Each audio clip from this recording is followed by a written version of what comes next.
écoute, c'est un groupe qui est assez ancien, qu'on retrouve au Jurassique, plutôt au Jurassique supérieur, et puis pendant tout le Crétacé. Donc c'est un groupe qui est plutôt formé de forme longirostre, des formes avec un museau assez long. La plupart ont des dents très fines, donc plutôt des formes piscivores.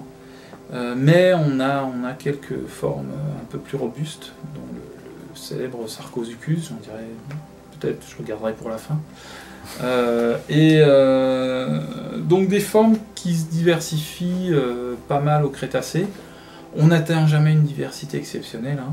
Ils sont relativement nombreux à la fin du Crétacé inférieur et au tout début du Crétacé supérieur, au Cénomanien.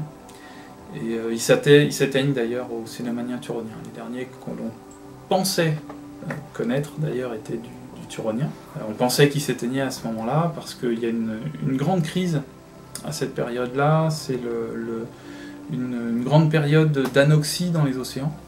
Et comme beaucoup de formes sont marines, et bien beaucoup de formes s'éteignent.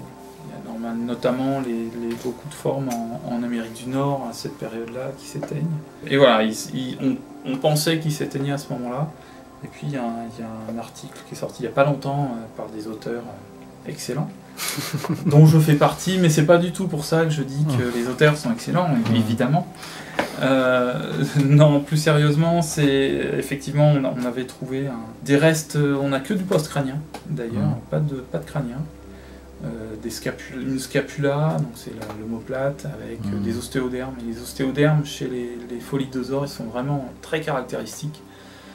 Pour ceux qui connaissent Sarcosuchus, ça fait des grandes plaques très très larges, très rectangulaires, avec le bord qui est un petit peu haut, donc en coupe elles forment des ailes, et vraiment beaucoup plus larges que longues.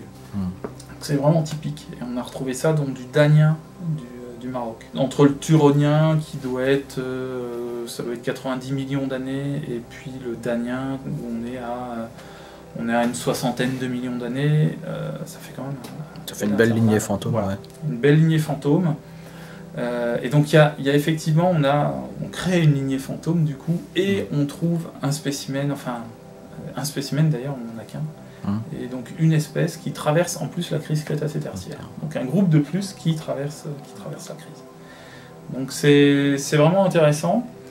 Et ça a été l'occasion aussi de réviser un petit peu certains spécimens qui étaient décrits comme étant des Goniopholididae, donc un groupe de crocos un peu plus primitif, parce que ça collait peut-être mieux avec la répartition stratigraphique, quoique. Et du coup,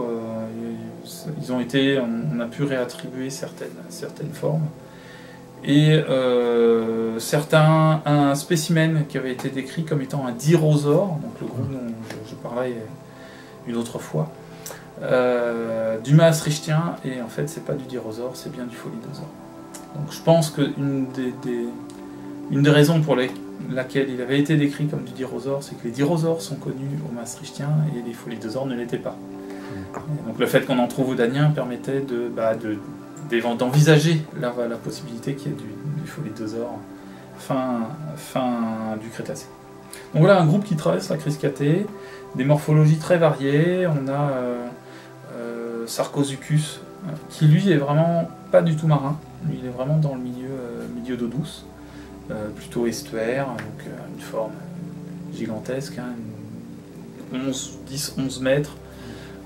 Toujours longirostre, c'est ça qui est assez étonnant, donc une forme avec un museau très allongé, des dents très robustes, très peu espacées, et une forme qui ne devait pas, contrairement à ce qui a été supposé, où on fait chasser du grand dinosaure, je suis assez sceptique sur la robustesse et la biomécanique de son museau. Je pense plutôt que oui, je ne doute pas que s'il y avait un bébé ou un jeune dinosaure, il pouvait le manger sans problème, mais je penche plutôt pour un spécimen, une espèce qui s'attaquait principalement aux poissons. Il faut savoir que dans les mêmes lieux, on a des poissons de la famille des sélacantes qui font 3 à 4 mètres de long, donc c'est pas du tout un problème pour alimenter un animal de cette taille. Donc on a ces formes-là. Les Pholidodores, c'est globalement un groupe longirostre, plutôt piscivore, avec des dents très fines, très espacées. Et puis il y a quelques formes, comme Sarcosuchus, comme Chalawan en Asie, qui a un peu la même morphologie, avec un museau très robuste qui est plus polyvalent que ses collègues piscivores. Donc qui lui permet de varier un peu plus son alimentation, même si c'est probablement dirigé sur des grands poissons. À bientôt.